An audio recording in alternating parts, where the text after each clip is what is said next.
سبحان اللہ و بحمدہ سبحان اللہ العظیم بسم اللہ الرحمن الرحیم۔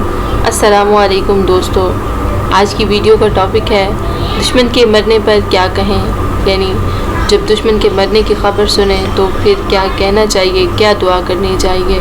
حضرت عبداللہ بن مسعود رضی اللہ تعالی عنہ سے روایت ہے کہ حضور اکرم صلی اللہ علیہ وآلہ وسلم کی خدمت میں پیش ہوا، حاضر ہو کر عرض کیا، یا رسول اللہ صلی اللہ علیہ وآلہ وسلم، خدائے عز و جل نے ابو جہل کو ہلاک کر دیا۔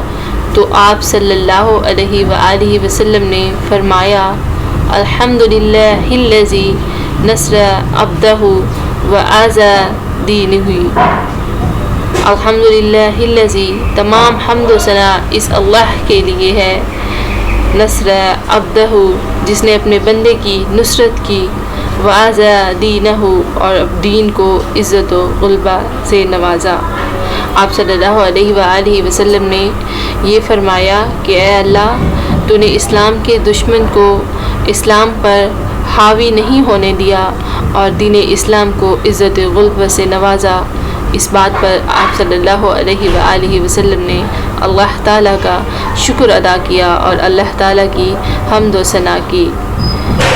انشاءاللہ تعالیٰ ملیں گے نئی ویڈیو میں نئے وظیفے، نئی دعا کے ساتھ۔ اس طرح کی مزید اسلامک ویڈیوز دیکھنے کے لیے ہمارے چینل کے ساتھ جڑے رہیں۔ Thanks for watching, stay tune.